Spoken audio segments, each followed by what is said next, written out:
Тази история е свързана както с слепотата, така и с гледането и с заслепението.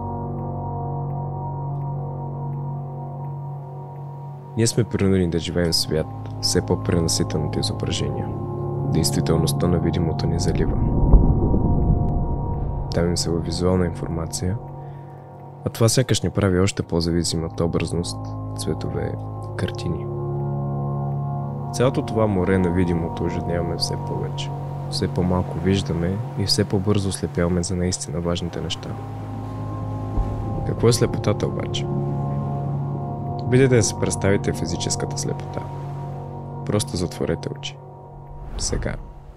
Направете го.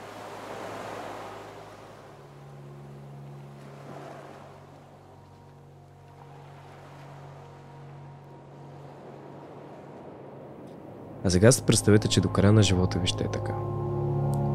Опитайте няколко минути слепота. Наистина го направете. И всеки път, когато светът ви стане крив, когато някой ви ядоса за нещо, когато ви дотегне съвсем, или когато решите, че заслужавате много повече от това, което имате, когато ви дойде до гуша от всичко, спомнете се за тези моменти на слепота. Мислете колко много ни е дадено на всички нас, които можем да четем с очите си. Колко благодарен трябва да сме на слънцето, което виждаме. На времето, в което живеем. Най-доброто възможно време. Защото единственото, в което се намираме, което се намираме.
Ало.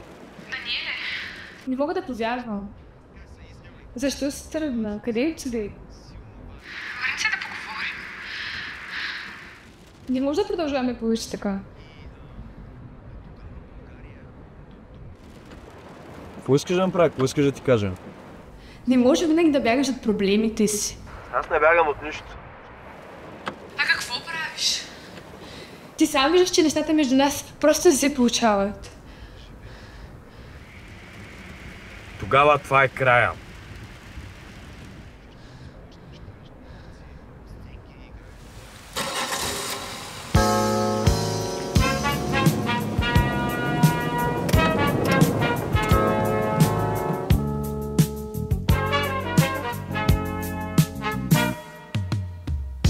guess you wonder where I've been.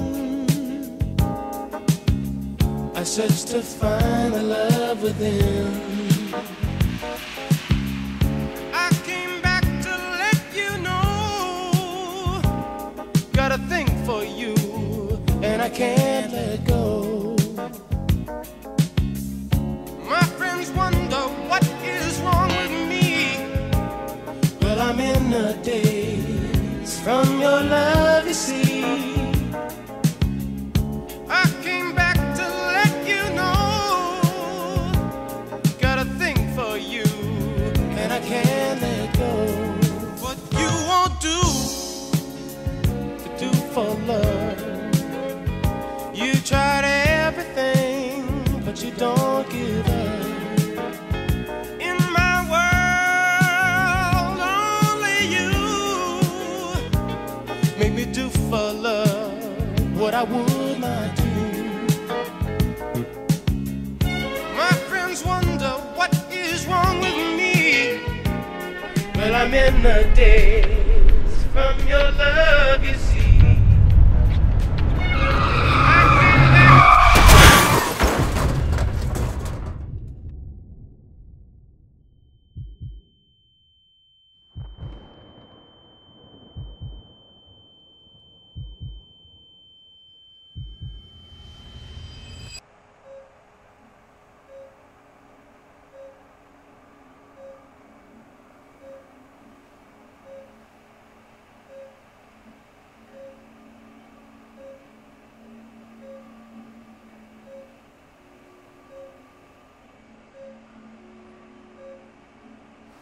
Извинете, може ли?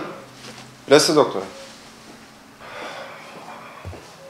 Значи, първоначалното обследване на главата показва фрактура на черепа и 4 см епидурален хематом. Томограф на гръбначния стълб установи фрактури на C3 и T4 с отток в областта на гръбначно-мозъчните нервни корени. Състоянието му Гарутото. не изглежда добре. Гори. Вода. Жален съм. За епидуралния хематом приложихме консервативно лечение. Неврологичните тестове показаха ли нормалната проводимост по цялото протежение на самия нерв? Все още не разполагаме с такава информация.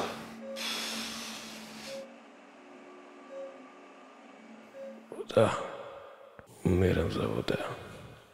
Доктор Парашкилов, извинявайте, но спешно трябва да дойдете в 134-та. Кажете им, че идваме веднага. А ти, нека младежа да си остане тук, нека да премине през рехабилитация и физикална терапия. Ако състоянието му случайно се влоши, викнете ме веднага.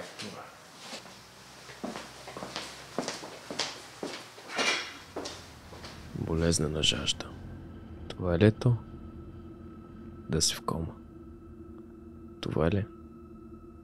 Онези ужасяващи истории, които се случват само на другите. А какво ако остана завинаги заключен в собствения си мозък, със собствените си мисли и собственото си безсилие?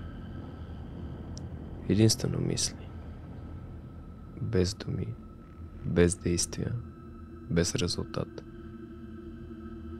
Мисли, идващи кой знае откъде. Не водещи никъде. Несподелени с друг. Кома. Това би бил адът.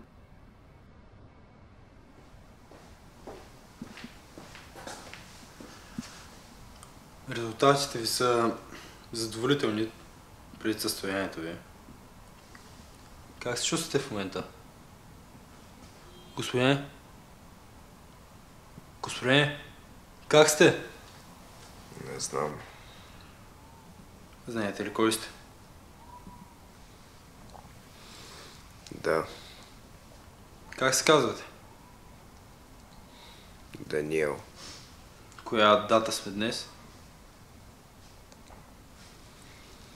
Не съм сигурен. Помните ли какво се случи с вас? Не. Намерили се в безсъзнание на пътя. Как? Имате невероятен късмет. Мога да се движа. Това ли ми е късмет? Човекът, който ви е намерил, е медицинско лице. Жена му също. Докарали са ви директно, тук не са викали линейка. Правилно са преценили, че няма време. Това, че говорим сега, е цяло чудо. Защо? Заради травмите, които сте понесли. Аз съм вашият лекуващ лекар. Един от екипа, който прави операция с нощи. А преди нея преминахте през още 2. Тук сте от събота сутрин. Разбирате ли всичко това, което ви говоря? Да. Какво ми има? Ами няма да ви лъжа, нещата не са розови. Имате тежки фрактури на черепа, гръбначния стълб, сериозно стегнати шийни прешлени. Направихме много сложна операция. Сега, докато ви преглеждам, ще ви задам няколко рутинни въпроса. Ще ви помоля за съдействие. Става ли? Кое е последното нещо, което помните? Дъжд. Много силен дъжд. Сега упражнявам натиск върху дясната ви ръка. Усещате ли нещо? А сега? Сега натискам кръка. Усещате? Добре. Ами, 2 от шийните прешлени бяха сериозно контузени. Нормално е да не чувствате нищо в началото, но би трябвало да се възстановите. Ще мога да ходя отново. Контузиите са ви много тежки. Трябва да сме търпеливи. След кой прешлен се обездвижва човек? 7 и 8. Кажете ми, кои са ми вредените прешлени? Може би на този етап е по-добре да насочим усилията си към това да се възстановим, а не да броим прешлени. Кой е скапания прешлен? Ами, 3 и 4. Тоест, които са най-вредени при мене. Да. Може да се възстановите изцяло, но може и да не се. Времето ще покаже.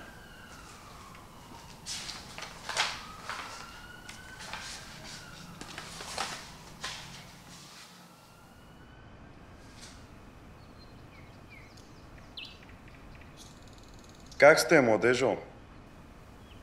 Как сте, викам? Бил съм и по-добре. За какво сте тук, младежо? Злополука. С какво? Така де, да не ви досаждам, няма значение. Къде живеете? В Ню Йорк. Така ли? В Ню Йорк съм бил. Във Вашингтон също. Чикаго, Бостън. Но Ню Йорк е друго.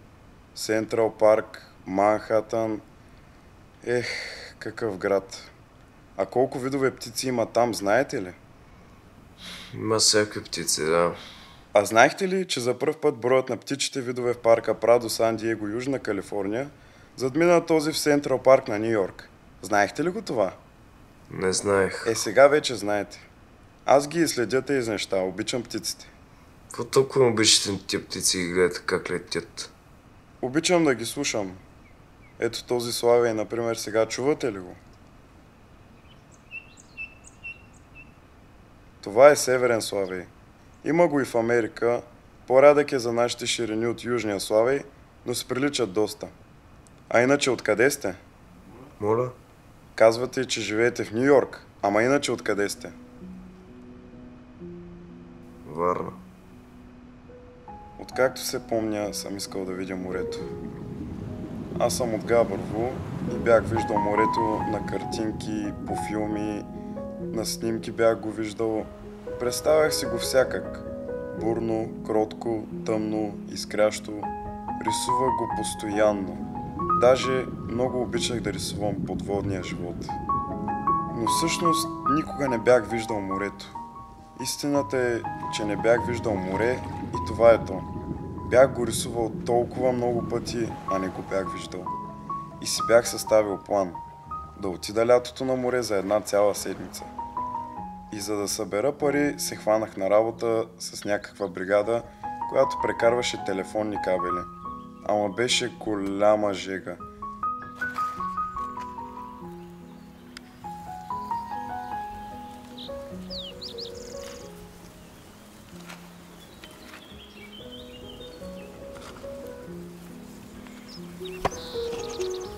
Нямаш си представа каква жега беше.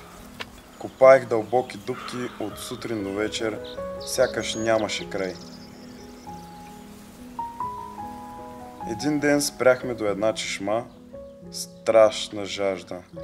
Гълтах студената вода и си поливах главата.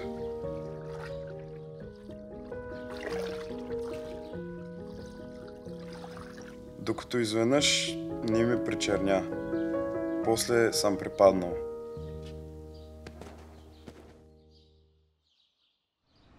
Събудих се в болницата след операция. Вирусен менингит. Помня как първо загубих фокус. После едното око се изкриви така и след това изгубих зрението си с него. След това угасна и другото око. Случи се ей така. Изгасна. И тъй си отидаха очите ми. Искате да кажете, че сте били незрящ тогава? И тогава, и сега, момко. На 18 години, 3 месеца и 2 дни загубих зрението си. Първоначално ме лъжеха, че съм щял да прогледна и че било временно и че уж не знам си какво, ама вята работа.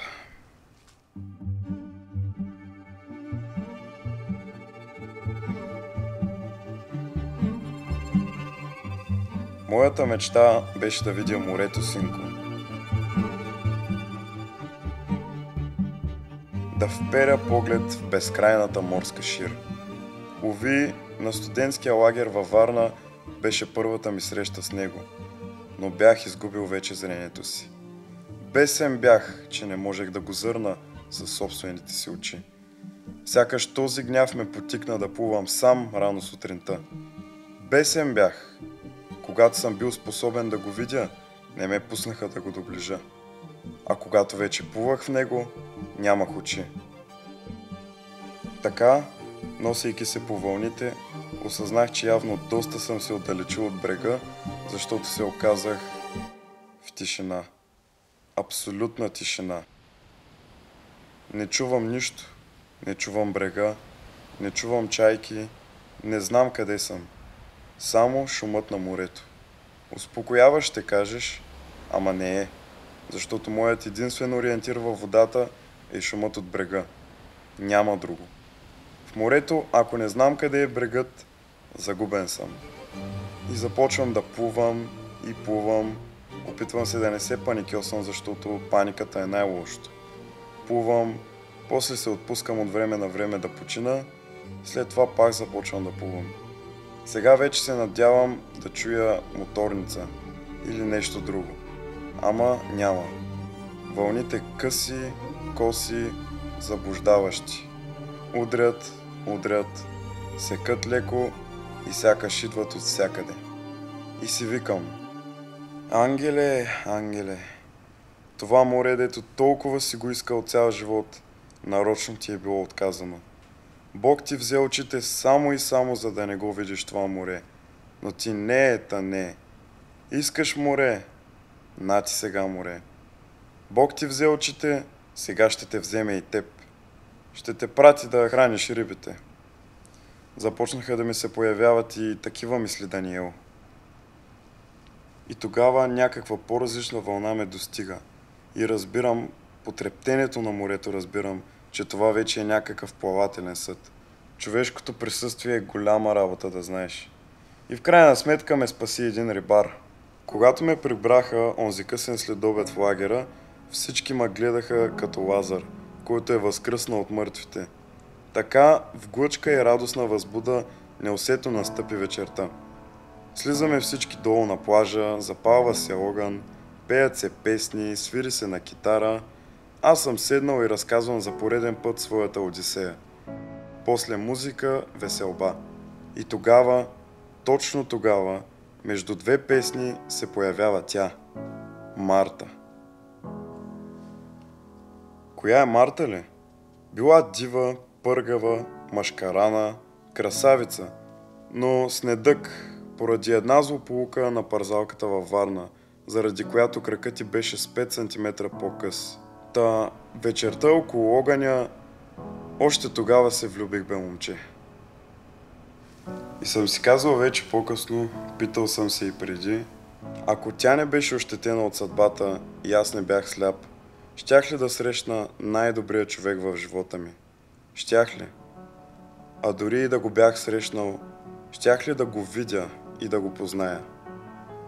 Ех, момче, понякога най-важните хора в живота ни остават невидими за нас.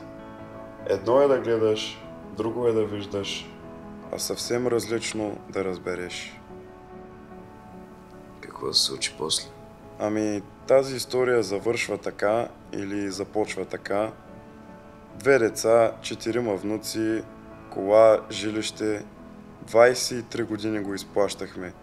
2 трабанта сменихме. Обиколихме цяла България и целия свят.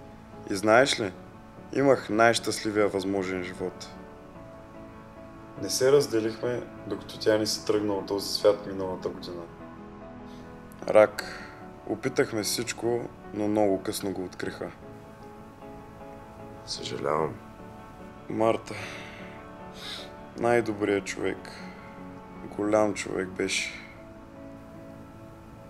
А вие как се оказахте тук? Как ли? По най-баналния начин. Онзи ден, като отивах да й занеса цветя и да си поговорим на гробищата, паднах и си счупих крака. Едва не се пребих. Дано да не съм ти досадил, но ми се видя унил тази сутрин, бе, момче. Как видяхте, че съм унил? Ами, не знам, пролича си. Все пак съм от 62 години сляп. Някои неща ги усещам. Не знам как, но ги усещам.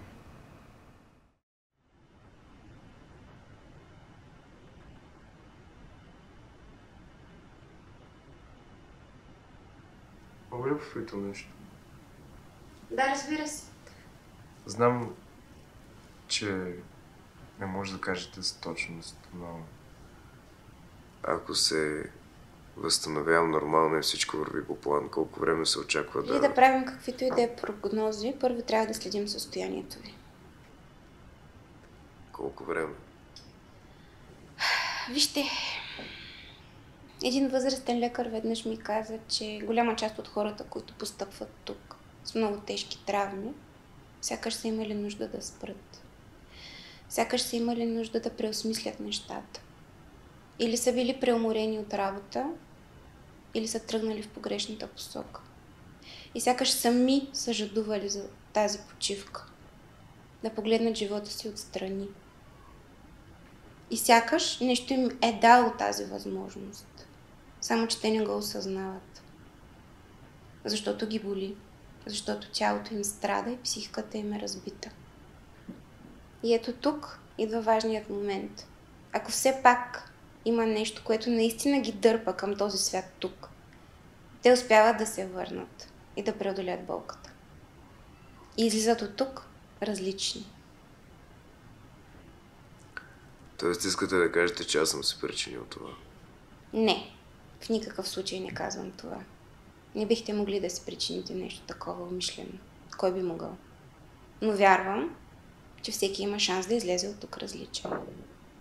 А сега ви оставям да си почивате.